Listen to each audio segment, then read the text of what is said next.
बच्चों के लिए एक दिलचस्प और सबक आमोज कहानी। सोने के 5 सिक्के। मुसन्निफ मुख्तार अहमद। ऐसी ही दूसरी दिलचस्प कहानियां सुनने और पढ़ने के लिए बराए कर्म हमारे चैनल को सब्सक्राइब कीजिए। अगर कहानियां पसंद आती हैं तो उन्हें लाइक और शेयर जरूर कीजिए। सोने के 5 सिक्के। एक दफा का जिक्र है, किसी गांव में एक लकड़हारा अपनी माँ के साथ रहता था। उसका नाम अदनान था। वो लोग बहुत गरीब थे। अदनान सुबह सवेरे जंगल पहुंच जाता और वहां से दोपहर तक लकड़ियां काट काट कर एक जगह जमा करता रहता। वो उन लकड़ियों को अपने गांव में नहीं बेचता था, क्योंकि जंगल करीब था, इसलिए गांव के लोग अपनी जरूरत की लकड़ियां खुद ही जंगल जाकर काट लाते थे। इसलिए वो अपनी लकड़ियों को करीबी कस्बों में जाकर फरोख्त किया करता था। उसकी माँ अपने घर के पीछे की जमीन पर मुख्तलिफ सब्जियां उगाती थी। वहां उसने बहुत सारी मुर्गियां और बतखें भी पाल रखी थी। उनके अंडे वो गांव वालों को बेच देती थी। इससे उसे कुछ पैसे मिल जाते थे। अदनान ने एक घोड़ा भी पाल रखा था। उस घोड़े पर लकड़ियां लाद कर वो बेचने के लिए ले जाता था। उनके घर बिक्री गाय नहीं थी, इसलिए अदनान की माँ गांव में किसी को मुर्गियों और बतखों के अंडे और सब्जियां देकर दूध ले लिया करती थी। बस उसी तरह बुरे भले तरीके से उनकी गुजर बसर हो रही थी। उनके पड़ोस में अदनान की खाला रहा करती थी। उसका शौहर एक अमीर आदमी था। उनकी एक लड़की भी थी जिसका नाम मीना था। वो निहायत खूबसूरत और खुश अखलाक थी। वो अक्सर अदनान की माँ के घर के कामों में उसका हाथ बटाने चली आती थी। वो अदनान को और अदनान उसे पसंद करता था। अदनान की पसंद देखते हुए उसकी माँ ने अपनी बहन से कहा कि वो मीना की शादी अदनान से कर दे, मगर मीना के बाप ने यह कहकर रिश्ते से इनकार कर दिया कि अदनान एक गरीब नौजवान है। शादी के बाद वो घर की जिम्मेदारियां अच्छे तरीके से नहीं निभा सकेगा, इसलिए वो अपनी बेटी की शादी उससे नहीं करेगा। उसके इनकार ने अदनान और मीना को अफसुर्दा कर दिया था। एक रोज जब अदनान लकड़ियां काटने जंगल पहुंचा तो क्या देखता है कि एक बोना दरिया के पानी में पांव डाले बैठा है। उसे देखकर अदनान को बहुत हैरत हुई, क्योंकि बोने इंसानों की दुनिया में आने से कतराते थे। अदनान अपने घोड़े से उतरकर बोने के करीब आया। उसके कदमों की चाप सुनकर बोने ने सर घुमाकर उसे देखा। वो एक नौजवान और खूबसूरत बोना था। अदनान ने कहा, मेरा नाम अदनान है। मौसम कितना सुहाना है। बोने ने जवाब दिया, मेरा नाम गोशी है। मौसम तो सुहाना है, मगर मैं बहुत उदास हूं। ये कहकर वो दरिया के पानी में पांव से छप छप करने लगा। अदनान उसके पास बैठ गया और बोला, लगता है तुम दौड़ से आ रहे हो। भूख लगी हो तो बताओ। मैं जब लकड़ियां काटने जंगल में आता हूँ तो मेरी माँ मेरे साथ दोपहर का खाना कर देती है।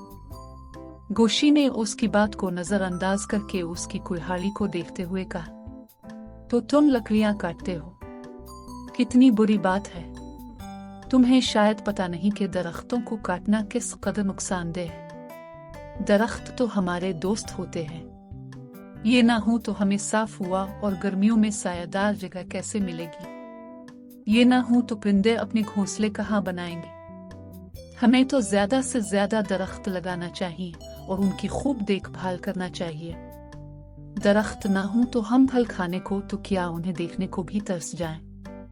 मेरी तो समझ में नहीं आता कि लोगों को उनकी अहमियत का कब एहसास होगा। मेरा बस चले तो मैं एक बाल्टी में दरिया से पानी भर भर कर रोजाना हर दरख्त में डालूं। उसकी बात सुनकर अदनान शर्मिंदा हो गया और बोला, लकड़ियां काटना मेरी मजबूरी है। मुझे कोई दूसरा काम नहीं आता। लकड़ियों को काटकर और उन्हें बेचकर ही हमारी गुजर बसर होती है। उसकी बात सुनकर गोशी खामोश ही रहा। अदनान ने थोड़ी देर बाद सवाल किया, क्या तुम मुझे अपने बारे में नहीं बताओगे? गोशी ने एक ठंडी सांस भरी और बोला, मैं अपना घर बार छोड़कर इंसानों की दुनिया में इसलिए आया हूँ कि यहाँ पर कोई काम धंधा करूँ और इतना अमीर बनकर वापस अपने मुल्क जाऊं कि बनकी का बाप बनकी की शादी मुझसे करने पर राजी हो जाए। अदनान हंस पड़ा। तो तुम्हारी भी यही कहानी है। मेरे खालू भी अपनी बेटी मीना की शादी मुझसे इसलिए नहीं कर रहे कि मैं एक गरीब आदमी हूँ और शादी के बाद की जिम्मेदारियां पूरी ना कर सकूंगा। एक तरह से वो भी ठीक ही कहते हैं। हर बाप चाहता है कि शादी के बाद उसकी बेटी एक खुशहाल जिंदगी गुजारे। गोशी ने यह सुना तो संभल कर बैठ गया। इसका मतलब है कि हमें कोई ऐसा काम करना चाहिए कि जिससे हमें बहुत सारे पैसे मिल जाएं और बंकी और मीना के बाप अपनी अपनी बेटियों की शादी हमारे साथ करने पर राजी हो जाएं। वो कौन सा काम हो सकता है जिसे करके हम इतने दौलतमंद बन जाएं? अदनान ने मायूसी से कहा। गोशी ने दरिया से अपने पांव निकाले, अपने थैले से एक कपड़ा निकालकर उन्हें खुश्क किया और अपने लंबूतरे जूते पहनते हुए बोला, मेरे जहन में एक आइडिया आया है। मैं सुबह से यहाँ बैठा इसी पर गौर कर रहा हूँ। अगर तुम साथ देने का वादी करो तो मैं उसे बताऊं। अगर हमने उस पर अमल कर लिया तो हमारे पास बहुत सी दौलत आ सकती है। हाँ हाँ, क्यों नहीं, बताओ, अदनान ने जल्दी से कहा। गोशी ने अपनी जेब से सोने के 5 चमकदार सिक्के निकाले और बोला, जब मैं कोई काम ढूंढने के लिए घर से निकल रहा था तो बंकी ने चुपके से उन्हें मेरे हवाले कर दिया था। मेरे जाने की वजह से वो बहुत उदास थी। उसने कहा था कि ये सिक्के परदेस में मेरे काम आएंगे। मैंने उन्हें लेने से इनकार किया तो वो नाराज होने लगी और फिर मुझे उन्हें लेना ही पड़ गया। मैंने भी उससे कह दिया था कि इन्हें मैं उधार समझ कर ले रहा हूँ। जब भी मेरे हालात ठीक हुए वापस कर दूंगा। अदनान उन सिक्कों को देखकर बोला, वैसे तो ये सिक्के यहाँ नहीं चलते मगर हैं ये खालिस सोने के। इन्हें कोई भी सुनार खुशी खुशी खरीद लेगा। तुम इन्हें फरोख्त करके कोई अच्छा सा कारोबार शुरू कर दो। गोशी बोला, पहली बात तो यह है कि जो काम भी होगा हम दोनों मिलकर शुरू करेंगे। दूसरी बात यह कि आजकल कारोबार में लोगों का सरमाया डूब जाता है। मैं तो चाहता हूं कि हम जो भी कमाएं इसी जंगल से कमाएं। लेकिन तुम तो कहते हो कि दरख्तों को काटना बुरी बात होती है। अदनान ने कुछ उलझ कर कहा, ये तो मैं अब भी कहता हूं और हमेशा कहता रहूंगा। गोशी ने सर हिलाकर कहा, इन सिक्कों को फरोख्त करके उनसे मिलने वाली रकम से हम एक घोड़ा गाड़ी खरीदेंगे। एक घोड़ा तुम्हारे पास भी है। मैं इस जंगल को अच्छी तरह घूम फिर कर देख चुका हूँ। मैंने देखा है कि इस जंगल के बीचों बीच तरह तरह के फलों के बहुत से दरख्त हैं। हम उन फलों को तोड़कर तुम्हारे घोड़े पर लाद कर फलों की मंडी में फरोख्त कर दिया करेंगे। घोड़ा गाड़ी में हम दरिया के किनारे लगी घास और झाड़ियां काट कर भर लिया करेंगे। बहुत से लोगों ने अपने घरों में मवेशी पाल रखे हैं। उन्हें अपने मवेशियों के लिए चारा दरकार होता है। ये घास और झाड़ियां हम उनके हाथ फरोख्त कर दिया करेंगे।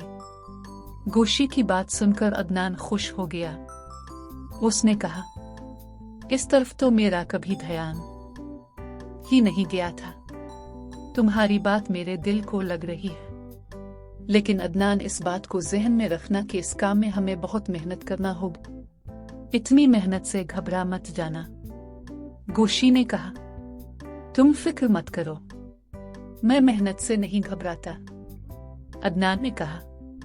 फिर वो देर तक वहीं बैठे अपने नए काम के बारे में गुफ्तगू करते रहे। उस रोज अदनान ने लकड़ियां नहीं काटी थी। दोपहर हुई तो दोनों ने खाना खाया। खाने के बाद उन्होंने चलने की तैयारी की। अदनान ने गोशी को बता दिया था कि वो अपनी रहाइश वगैरह के बारे में बिल्कुल फिक्र ना करे। अब वो उसी के घर में रहा करेगा। वो घर पहुंचे तो अदनान की मां गोशी को देखकर हैरान हो गई। गोशी उसके सामने बड़े अदब से नजरें झुकाए खड़ा मुस्कुरा रहा था। अदनान की मां ने उसके सर पर शफकत से हाथ फेरा और सवालिया नजरों से अदनान को देखने लगी।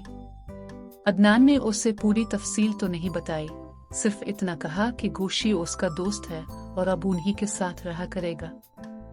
अगले रोज अदनान गोशी के साथ शहर गया और एक सुनार की दुकान पर सुनार को सोने के सिक्के दिखाए।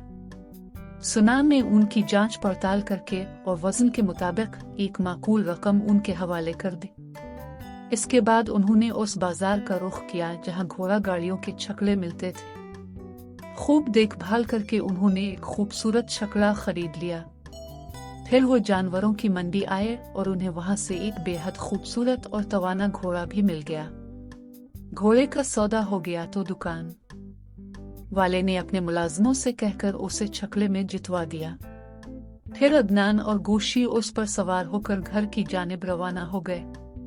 घोड़ा गाड़ी को गोशी चला रहा था और अदनान उसकी बराबर में बैठा हुआ था। घर पहुंचकर अदनान ने माँ को बताया कि ये घोड़ा गाड़ी गोशी की है। वो दोनों मिलकर एक काम शुरू करने वाले हैं। माँ ये सुनकर खुश हो गई। अगले रोज वो दोनों जंगल पहुंचे। अदनान अपने घोड़े पर सवार था और गोशी घोड़ा गाड़ी में उसके पीछे पीछे आया था। जंगल में एक मुनासिब सी जगह देखकर उन्होंने पड़ाव डाल दिया। ये जगह घने जंगल के बीचों बीच थी। यहाँ पर लोगों की आमदोरफ्त नहीं हुआ करती थी, क्योंकि जानवरों के खौफ से लोग इधर का रुख नहीं करते थे। वहाँ फलों के दरख्तों की एक बड़ी तादाद मौजूद थी। उनमें अमरूद, आम, पपीता, जामुन, संतरा, नाशपाती, लीची, केला, अनानास, आलू बुखारा और आड़ू वगैरह के बेशुमार दरख्त शामिल थे। अदनान और गोशी किसी एक दरख्त पर चढ़ जाते और अपने गिले में लटके थैलों में फल तोड़ तोड़ कर भरते जाते। थैले फलों से भर जाते तो वो उन्हें घोड़े की पुश्त पर रखी जैन के थैलों में रख देते थे। ये बहुत मेहनत का काम था, मगर वो उसे बड़ी हिम्मत से किए जा रहे थे। जब उनके पास बहुत से फल जमा हो गए तो वो दरिया के किनारे आए और वहां पर मौजूद बड़ी बड़ी घास और झाड़ियों को दरंतियों से काटने लगे। घास के बहुत सारे गट्ठे जमा हो गए तो उन्होंने उन्हें छकड़े में लाद दिया। दोपहर हो गई थी। दोनों ने दरिया के पानी से हाथ मुंह धोकर खाना खाया। उन्हें थकन तो बहुत हो गई थी, लेकिन वो बहुत खुश थे। खाना खाने के बाद वो कुछ देर आराम करने की गरज से घास पर लेट गए। इसके बाद अदनान तो घोड़े को लेकर फलों की मंडियों की तरफ रवाना हो गया और गोशी अपने छकड़े पर बैठकर एक करीबी कस्बे में पहुंच गया। कस्बे में तामीर किए गए घर बहुत खूबसूरत थे। अक्सर लोगों ने मुर्गियां पाल रखी थीं, जो घर के दरवाजों पर दाना दुनका चुगने में मसरूफ थी। छकड़े में जता घोड़ा अगरचे नया था, मगर वो गोशी से बहुत मानूस हो गया था और उसके इशारों पर चल रहा था। शाम को दोनों दोस्त घर पहुंचे तो उनके चेहरे खुशी से तमतमा रहे थे। अदनान इस बात से बहुत खुश था कि वो लकड़ियां काटकर जितने पैसे एक माह में भी नहीं कमाता था, इतने पैसे उसने सिर्फ एक रोज में कमा लिए थे। गोशी की भी सारी घास हाथों हाथ बिक गई थी। उसके पास भी एक अच्छी खासी रकम जमा हो गई थी। दिन यूं ही गुजरते रहे। अभी साल भी पूरा नहीं हुआ था कि अदनान और गोशी के पास बहुत सारी रकम जमा हो गई। गोशी अपने पैसे अदनान की माँ के पास जमा करता था, जिन्हें वो अलग एक डब्बे में छुपा कर रखती थी। अदनान के पैसों से उसने अपने टूटे फूटे घर की मुरम्मत और उस पर रंग और रोगन करवा लिया था। अब ये बहुत खूबसूरत और आलीशान नजर आने लगा था। उसने एक गाय भी खरीद ली थी। उसकी बहन को भी पता चल गया था कि अदनान ने अपने बोने दोस्त गोशी के साथ मिलकर कोई ऐसा काम शुरू कर दिया है जिससे उन्हें खूब आमदनी होती है। ये बात उसके शौहर को पता चली तो उसके रवैये में भी तब्दीली आ गई। एक रोज गोशी के कहने पर अदनान की माँ फिर अपनी बहन के घर मीना का रिश्ता मांगने गई। इस मर्तबा मीना के बाप ने इनकार नहीं किया और अपनी रजामंदी जाहिर कर दी। थोड़े ही दिनों बाद अदनान और मीना की बहुत धूमधाम से शादी हो गई। शादी के कुछ अरसा के बाद मीना ने अदनान से कहा कि अब उन्हें गोशी के देश जाकर बनकी के बाप से बात करना चाहिए कि वो अपनी बेटी की शादी गोशी से कर दे। अब वो एक गरीब आदमी नहीं है। अदनान ने इस तजवीज को पसंद किया और वो लोग गोशी के देश जाने की तैयारी करने लगे। मीना ने गोशी के लिए बेशकीमत लिबास सिलवाए और उसके घर वालों के लिए तोहफे तहाइफ खरीदे। अदनान ने एक खूबसूरत बग्घी भी खरीद ली थी। उसमें बैठकर वो गोशी के घर पहुंचे। गोशी के माँ बाप उसे और उसकी बदली हुई हालत देखकर खुशी से निहाल हो गए। अगले रोज वो बंकी के माँ बाप से उसका रिश्ता लेने उनके घर पहुंचे। गोशी ने निहायत कीमती और ज़ख्-बख् लिबास ज़ेब तन कर रखा था और बहुत खूबसूरत लग रहा था। बंकी के बाप को जब इस बात का पता चला कि गोशी के हालात बदल गए हैं और वो एक अमीर आदमी बन गया है, तो उसे भी इस रिश्ते पर कोई एतराज नहीं हुआ। थोड़े ही दिन बाद गोशी की शादी बंकी से हो गई। चंद दिन बाद उन्होंने वापसी की ठानी। सफर वाले रोज जब वो लोग बग्घी में सवार हो गए तो अदनान ने घोड़े को इशारा किया और वो चल पड़ा। गोशी और बंकी के घर वाले उन्हें रुखसत करने के लिए अपने घरों के दरवाजों पर खड़े थे। अपने माँ बाप से दूर जाने पर बंकी की आंखें भीग गई थीं। वो देर तक बग्घी की खिड़की से हाथ हिला हिलाकर उन्हें अलविदा कहती रही। गोशी बेहद खुश था।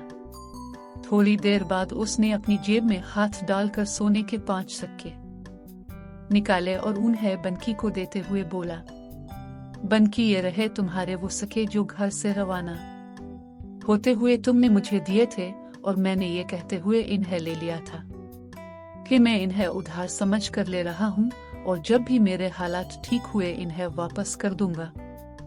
अल्लाह का शुक्र है कि मेरे हालात ठीक हो गए हैं। तुम्हारे दिए हुए सिक्के मेरे और अदनान के बहुत काम आए थे। हमने इन्हें ही फरोख्त करके अपना काम शुरू किया था और इन्हीं की वजह से अदनान की शादी मीना भाभी के साथ और तुम्हारी शादी मेरे साथ हुई है। बंकी शर्मा कर बोली, मैं तो इन्हें नहीं लूंगी। मियाँ बीवी में कैसा उधार। उनकी बातें सुनकर मीना के होठों पर मुस्कुराहट आ गई थी। गोशी भी हंस पड़ा और सिक्के जबरदस्ती बंकी को थमा दिए।